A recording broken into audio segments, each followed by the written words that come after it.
Welcome to District Command Central, your go-to source for the latest news and updates on the Washington Commanders. Don't forget to hit that subscribe button and ring the bell so you never miss a play. The Washington Commanders walked away from Week 3 with what many would call the perfect outcome on the scoreboard. A convincing win over the Las Vegas Raiders gave them their second victory of the season and, at least on the surface, painted the picture of a team beginning to find its rhythm under head coach Dan Quinn. But football, as we know, is a sport where the narrative can flip in a heartbeat, and for Commanders fans, that flip came in the form of a sudden, unnerving image. Terry McLaurin limping off the field, grabbing at his quad.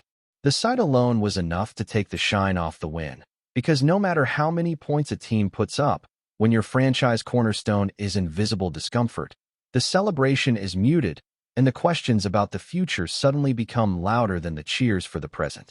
McLaurin's importance to Washington can't be overstated. Since entering the league, he's been the heartbeat of the offense, the player who consistently delivers regardless of who's throwing him the ball, regardless of the offensive system, regardless of the chaos that often surrounds the franchise. This season started on an awkward note for him after the lengthy contract standoff with general manager Adam Peters.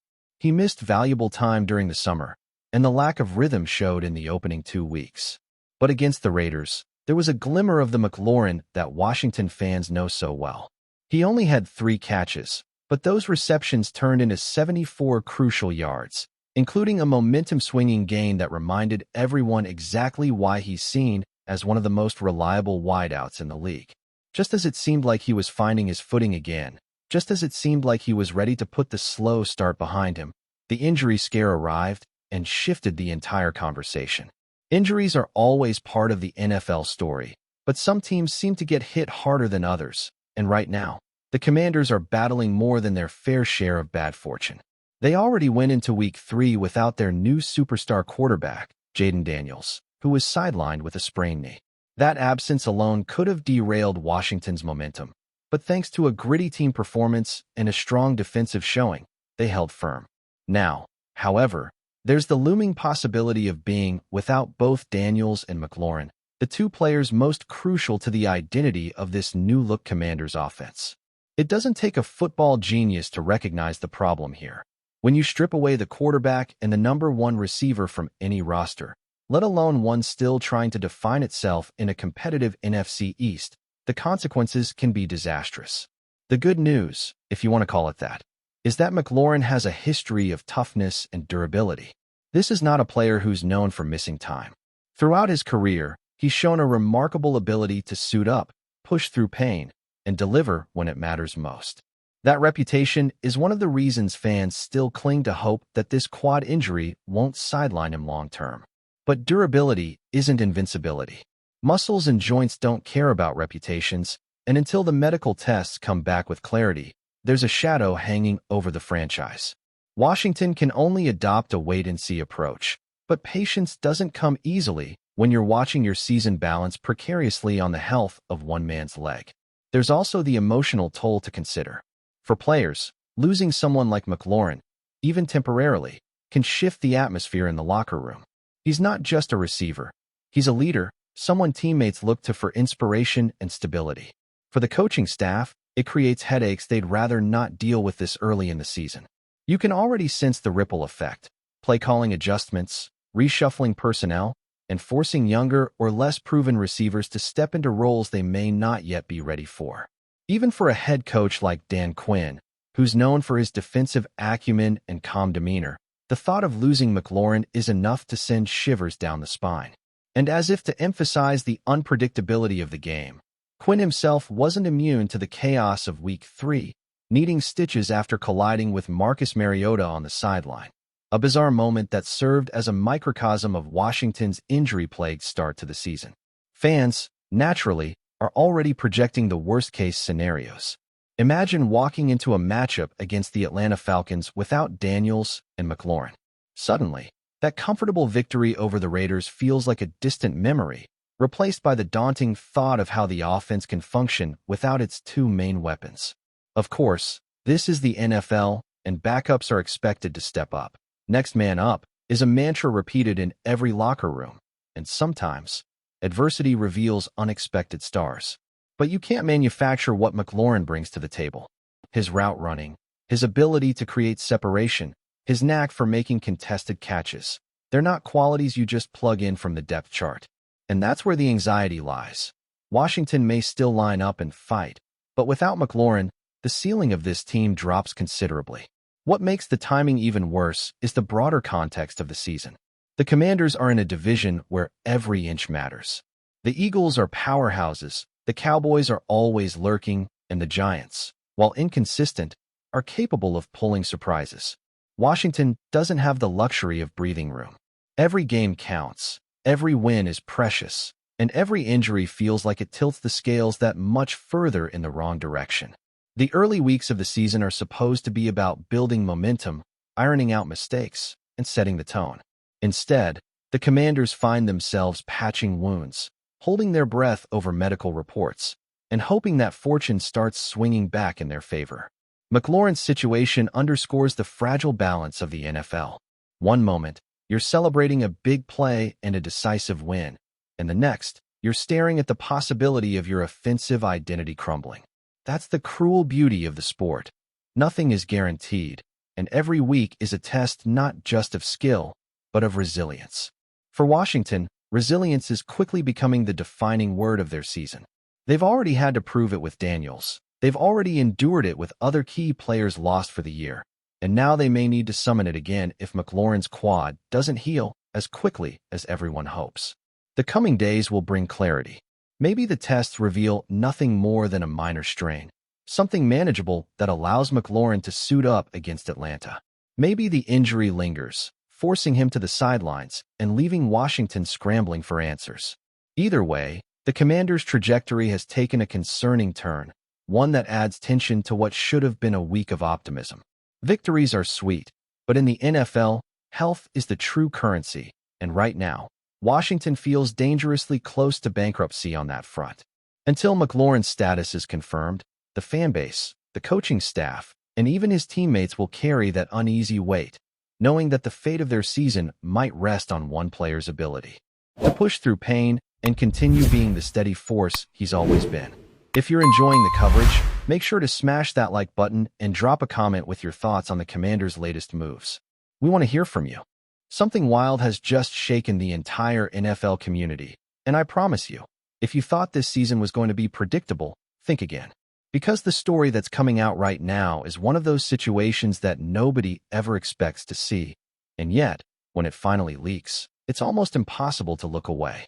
We're talking about a scandal so messy, so layered, and so controversial that the league itself has had to step in, and the aftermath is going to leave everyone debating for weeks, if not months. The latest whispers out of the NFL headquarters point to one of the most shocking moves in recent history. The game between the Washington Commanders and the Las Vegas Raiders has officially been annulled due to what are being described as extremely serious irregularities. And I know, that phrase alone, extremely serious irregularities, already opens the floodgates of speculation. What does it mean? Who's responsible? And how does this affect the standings, the players, the fans, and ultimately, the credibility of the league itself? Now, the first thing you need to understand is that annulments in the NFL are almost unheard of. Games end. Results stand. Even when there are controversial calls, bad officiating, or post-game protests, the outcome almost always remains intact. That's part of the league's DNA. Once the final whistle blows, what's done is done. But apparently, whatever happened in this Commanders versus Raiders showdown crossed so many red lines that the NFL had no choice but to take a drastic step. Behind the scenes, league insiders are calling this a nightmare scenario, the kind of thing executives pray never sees the light of day, because the credibility of the sport is at stake. And yet, here we are, with the whispers turning into full-blown rumors, and those rumors now exploding across fan forums, social media, and back-channel podcasts. From the very start, people watching that game had the sense that something felt off. Maybe it was the strange officiating patterns. Maybe it was the odd decision-making from both sidelines. Maybe it was the atmosphere on the field itself. It's hard to put your finger on it in the moment. But as the days rolled by, reports began to emerge that there were irregularities tied not just to the refereeing crew, but also to operational procedures behind the scenes. Words like protocol violation and compromised integrity started circulating, and that was enough to get the league's top brass involved. And remember, the NFL has dealt with its share of controversies before, whether it was Deflategate, Spygate, or all the heated debates around officiating and player safety. But an outright annulment? That's new territory, and it immediately makes people wonder if the league is facing its biggest image crisis in years. The first theory swirling around is officiating bias. Fans who've combed through every second of game footage are convinced that calls were leaning heavily in one direction, to the point of being suspicious. There are clips going viral showing holding penalties that weren't called, phantom flags that killed drives, and inconsistent enforcement of rules that left both teams looking puzzled. And when you add in the whispers that a member of the officiating team might have had personal ties or conflicts of interest, suddenly the irregularities explanation doesn't feel so vague anymore. If that's true, if even a shred of it is true, we're not just talking about incompetence. We're talking about the integrity of the game being compromised from the inside. And the NFL knows that's the kind of story that can't be brushed under the rug. Another angle people are speculating about involves internal team conduct. Some reports suggest there were questions about how one of the teams was handling its communication systems during the game. If you followed football long enough, you know that the NFL has extremely strict rules about headsets, about technology on the sidelines, and about how plays are relayed to quarterbacks. The moment there's even a hint of irregularities in that department, the ghosts of Spygate come rushing back. Did someone intercept signals? Was there unauthorized technology in play? Did the league discover evidence that forced its hand? None of this has been officially confirmed, of course, but in the world of NFL rumors, it doesn't take much to ignite a firestorm. And then, there's the betting angle. Let's be honest here. In 2025, with sports betting now deeply intertwined with the NFL experience, any game that looks suspicious is going to raise red flags in the gambling community. And the Commanders-Raiders clash wasn't just any game. It carried massive betting volume.